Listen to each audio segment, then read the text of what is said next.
So domestic policy, do you want to give us, what are the biblical principles? Because we don't have a topic primer that says domestic policy, so which one should people look at? We don't. I guess probably two of the ones on there which would certainly fall under domestic policy would be the one on immigration, and probably the one on crime and justice. And crime. I thought that.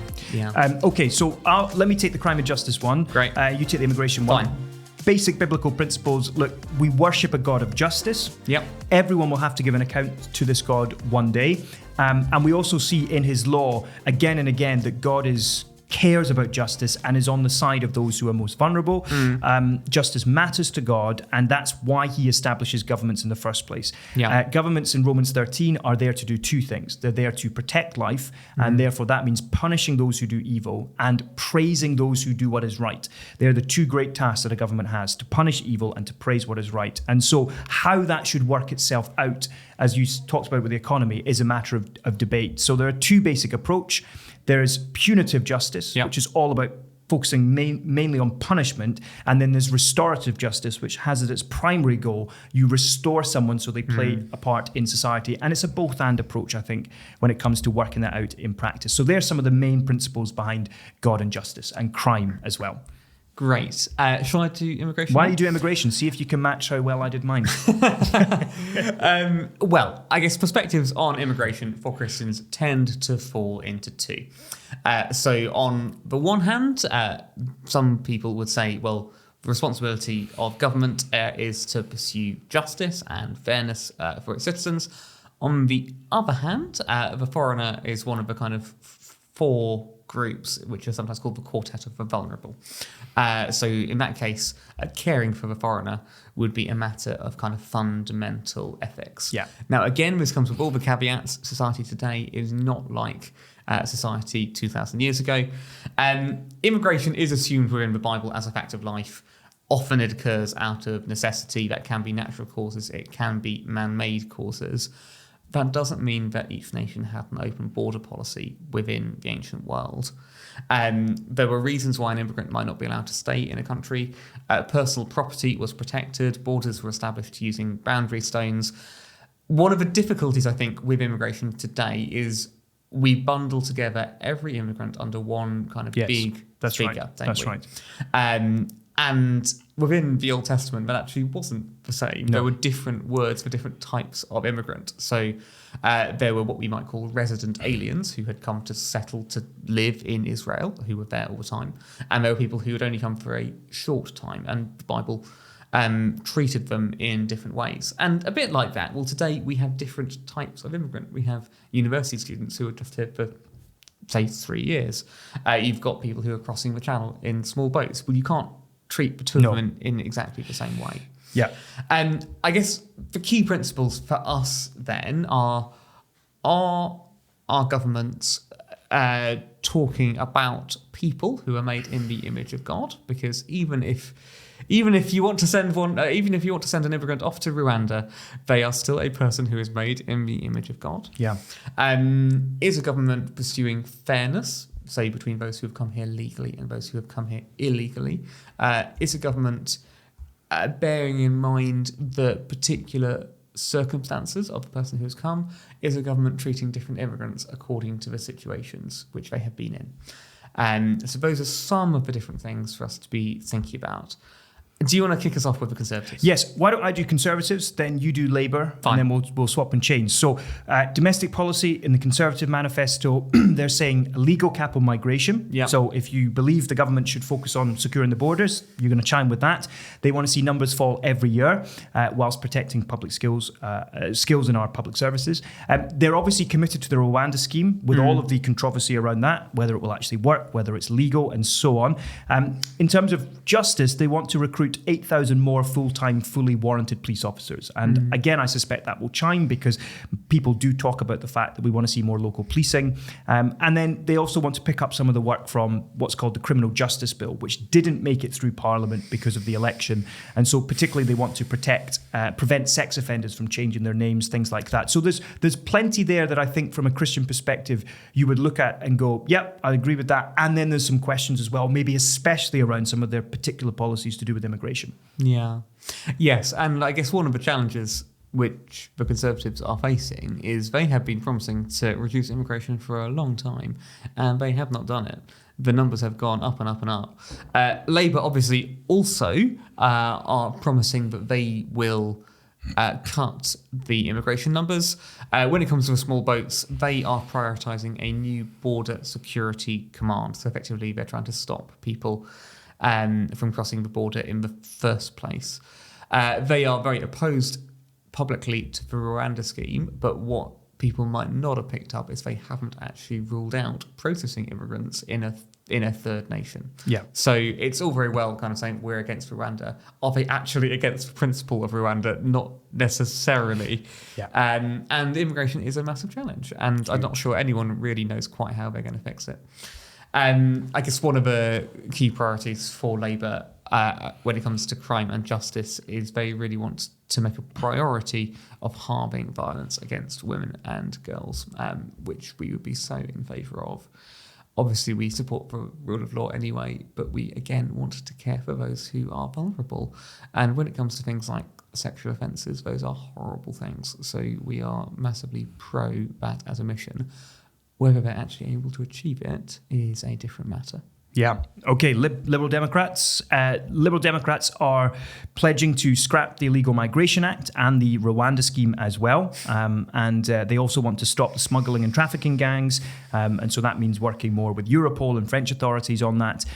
They talk explicitly about tackling modern slavery and human trafficking by essentially, I suppose, bolstering the Modern Slavery Act and by rolling back some of the work the Conservatives have done, which they say has exacerbated the problem. Now, from a Christian perspective, we must be absolutely clear that human trafficking is not the same thing as illegal migration. Human trafficking is where you are kidnapped against your will and you have no choice where you are taken to or where you end up. The UK had been a world leader with the Modern Slavery Act, Northern Ireland with its Human Trafficking and Sexual Exploitation Act, Scotland with its Human Trafficking and Exploitation Act. But it is also fair to say that since then, in terms of implementation, there have been lots of concerns raised by anti-trafficking charities, CARE amongst them, who have argued that the way the Modern Slavery Act is being enforced has not been as good as it could be, and recent legislation such as the Illegal Migration Act have caused more problems than they've solved when it comes to human trafficking. The other thing I just point out from the Lib Dem manifesto is they're committed to a mandatory levy on gambling companies, something CARE has long championed, long called for, so that would be a very positive thing. The final thing I would say, or actually two more things. One is Liberal Democrats are saying they will ban all forms of conversion therapies and practices with all the problems, I think, associated with that. Is that possible? And even if you do pass such a ban, what will the impact be on freedom of speech, freedom of expression, and so on? Labour, by the way, have also promised to introduce an all-inclusive conversion therapy, conversion practices ban as well. And then finally, Lib Dems have talked about making sure that care is upheld through the Equality Act, and so making caring and care experience protected characteristics. I'm sure that will be, if it ever came to pass, that it was debated, there'd be a robust debate about do we need yet more protected characteristics or not. Yeah. Shall I do the Greens Please next? do. Well, the Greens, I think, probably have a pretty big point of difference, actually, with all the other parties when it comes to migration. So the Greens would say that migration should never be a criminal offence. So you so no such thing as illegal migration. That's what they're saying. Yeah. Okay. So they are much more radical when it comes around this. They are committed to creating safe routes to sanctuary as well. I mean, I've read the sort of massive Green document, not their manifesto, but their sort of basically statement of what they believe on their website before. They are much more pro-immigration than other parties. So even the Lib Dems, who historically would be pro-immigration, are currently committed to not increasing it further. The Greens are not. In terms of crime and justice, so the Greens want to make misogyny a hate crime. It's quite difficult sometimes, I think, to define things like that. So I'm sure that there would be questions if that came up before Parliament. They also want to decriminalise the possession of drugs. That's quite a controversial move. Again, basically the idea is that it is safer. You end up with people not kind of going after hard drugs so much if you decriminalise possession of drugs. These are, again, pretty controversial moves. We don't believe that pursuing substances like that is for human flourishing. And so I would personally have some pretty big concerns around some of those policies. Let's do reform. Reform at the very opposite end of the spectrum when it comes to how to tackle you do surprise me. Yes, illegal migration, if indeed, as the Greens would say, such a thing exists. So they would freeze non-essential immigration because they believe it's the only way to relieve the pressure on our housing, public services, increase wages and protect our culture, identity and values. They would leave the European Convention on Human Rights. They're explicitly committed to that in their contract, their manifesto. Interestingly, they're also committed to reviewing the online safety bill, because they think that social media giants have pushed baseless transgender ideology and divisive critical race theory, and they therefore should not be allowed to regulate free speech. Now, that would be interesting because from one vantage point, the Online Safety Act took a massive step in the right direction by introducing mandatory age verification on all online pornographic content, although those age checks have not yet been implemented. So that is interesting from a Christian perspective. There's, I'm sure, Christians who would agree with that, but then also want to retain some elements of the Online Safety Act. They've said they'll increase police numbers by recruiting 40,000 new frontline officers over a 5-year parliament. So that's double the previous election offer from the Conservative Party, which was 20,000, and which they managed to do. That was one pledge they did keep. So they're just some of what Reform are promising to do when it comes to social policy. Domestic policy, beg your pardon. I do always find pledges like that quite funny as well, because it's like different parties want to always outdo one another. I'm going to have 10,000 police officers. Right. Well, I bid 20,000. It's like in an auction. And you do need to interrogate the detail, because the Conservatives in 2019 promised 40 new hospitals. And we subsequently discovered that the way they got to that figure was if you were building an extension on an existing hospital, so a new extension, that formed part of the 40, as it turns out. So I do think you're right. We need to interrogate numbers. And again, what you said before about Reform have been explicit that they're not going to be in power. So they're making big, bold policy pledges to win support. Well, just remember that they're not going to be in a position to actually enact many of these policies. Or at least we don't think they will. Thanks for listening to the latest episode of the engaGE24 podcast. Do check out our special election-themed website, engaGE24.org.uk, for more resources, where you'll find blogs, topic primers, manifesto analysis, and of course our Which Party Do I Align With interactive quiz, which has now been done around 20,000 times and only takes about 5 minutes to do. And if you've enjoyed what you've heard today, do give us a like, share the podcast with your friends, and please do hit subscribe to get access to more great content to help you engage with politics for this election and beyond. And do enjoy the rest of the episode. We've got time to do social policy. Why don't we just touch on a couple of bits and pieces within social policy? Let's do that. So why don't we touch on things like life issues? Let's do that. And anything to do with marriage or gender, or some of the things which we work on more actively. All right, let's do that. So Conservatives, first of all, I think the thing to note here is that they've said that assisted suicide will be a matter of conscience. They'll respect the will of Parliament. Interestingly, the Prime Minister, Rishi Sunak, coming out and saying that he has no problem with assisted suicide in principle, however, has concerns around safeguarding would need to be resolved. That's quite interesting. The leader of the Labour Party, Keir Starmer, is known for being very much in favour. They also basically have talked about the fact that they want to clarify through primary legislation that the protected characteristic of sex in the Equality Act means biological sex. Now, this is an interesting one. Some people would argue that's just window dressing and it's all about making a point. It won't actually mean anything in law. Other people arguing this is an overdue and necessary change. Some saying this could already have been done. And so it's a shame they have had to commit to it in a manifesto that they may not be able to deliver on. But again, I think what we would say is that there absolutely is such a thing as biological sex, that God made us male and female, and God does not make mistakes. So I think we need to recognise that would be something that may chime with some Christians. Yeah, I guess in contrast to the Conservatives then, Labour on gender are softer. So they have rowed back on some of their previous statements, but they still want to simplify the gender recognition process. And I think it's fair to kind of say that there are questions around quite what Labour thinks when it comes to policy for transgender people. Because the statements have kept on changing from their leadership over the last few years. First they were pro-self-ID, now they're anti it. They've had kind of major questions in terms of defining what a woman is. The Labour MP, Rosie Duffield, who's a gender-critical MP, has been incredibly badly treated by the Labour leadership.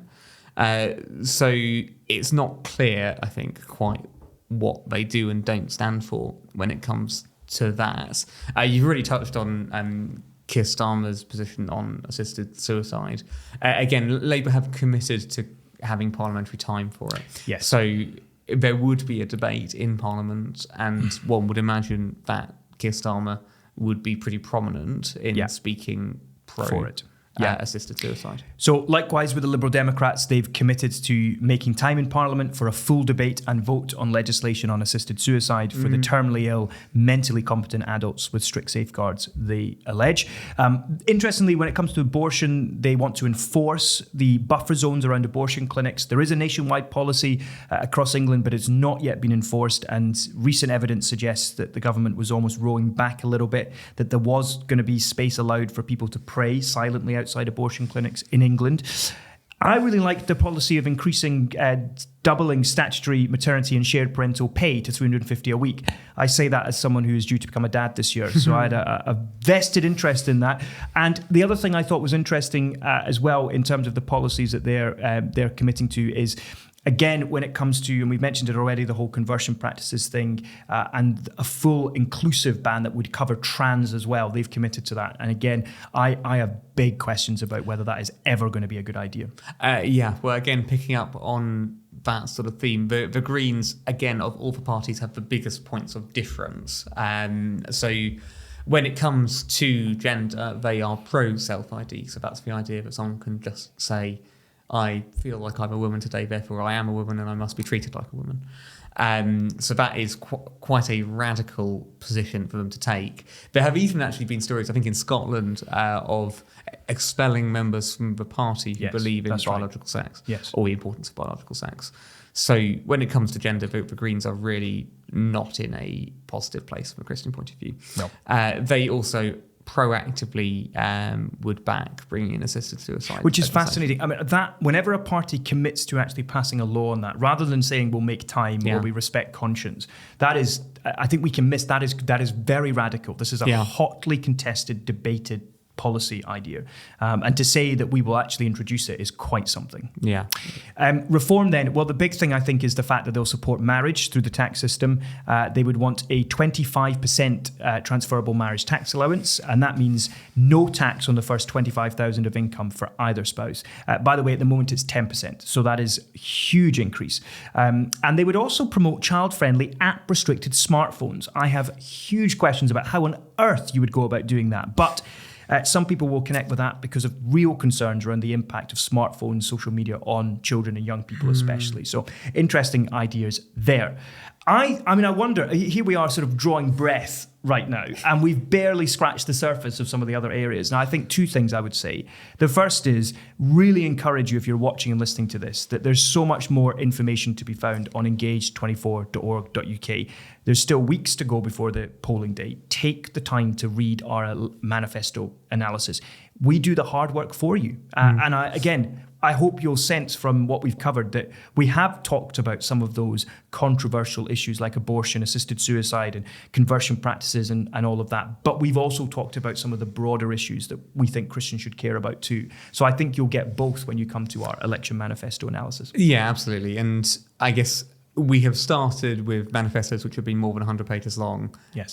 The output is 2 pages long. So you really do have the opportunity to pick out the key points, I think. The other thing I'd say is when you go to engaGE24.org.uk to the manifesto analysis section, you will find that we've included analysis and we'll continue to update it of other parties as well. So not just the 5 that we've talked about here.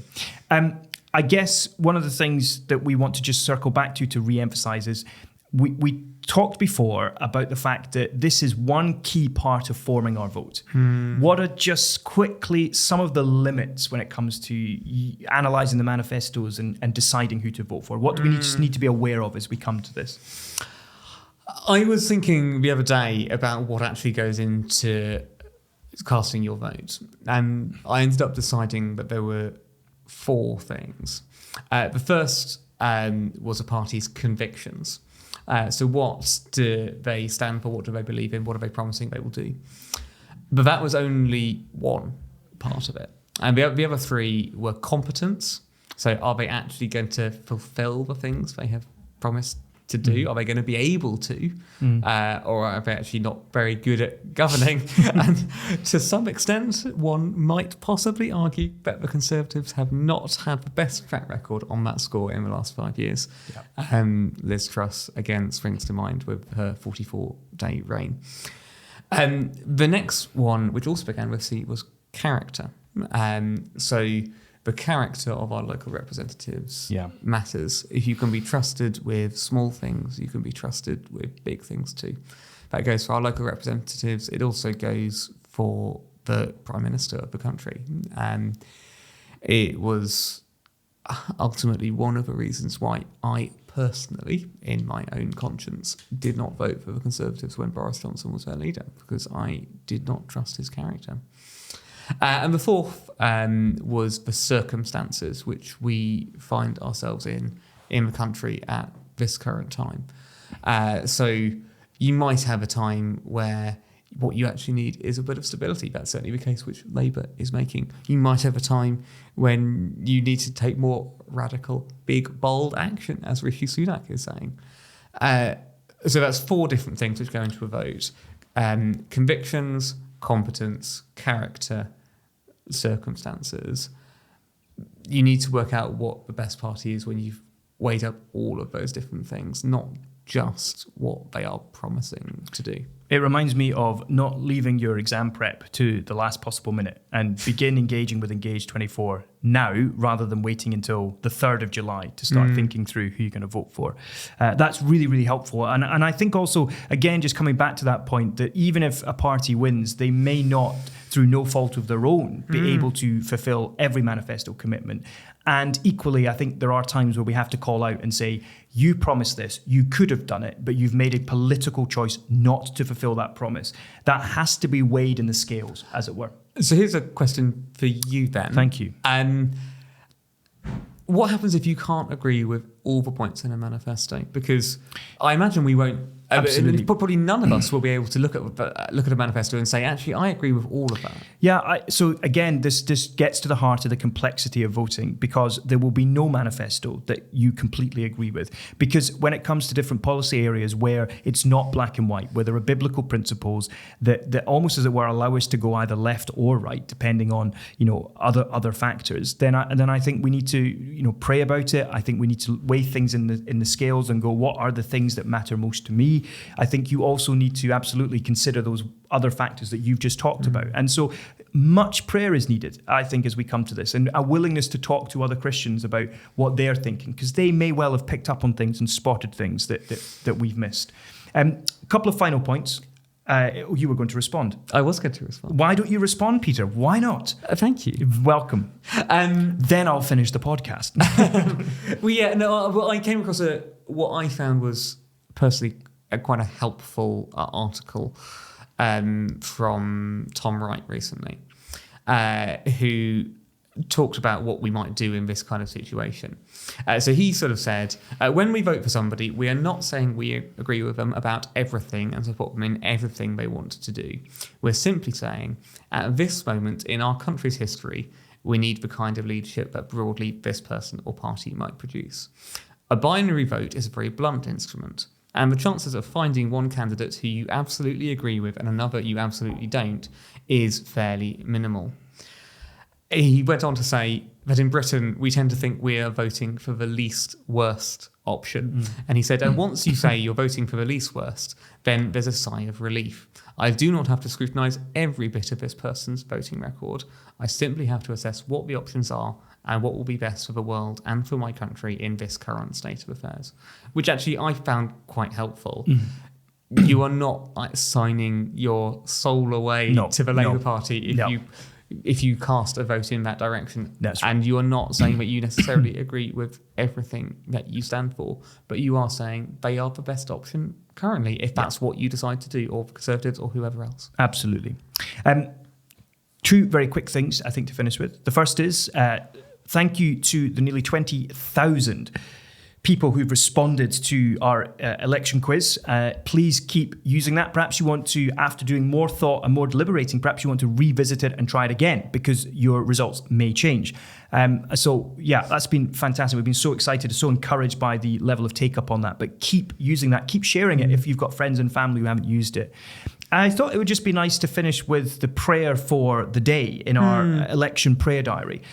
So Wednesday the 19th of June, it's just the day we're recording, in our election prayer guide, which is 40 days of prayer right up to July the 4th and can be downloaded for free from the engaGE24 website. Wednesday the 19th of June. Lord, please watch over candidates as they are out and about, travelling, speaking to voters and attending many meetings. We ask not only for good health and stamina for them and their teams, but for protection from accidents and attack at a time when our politics feels so divisive.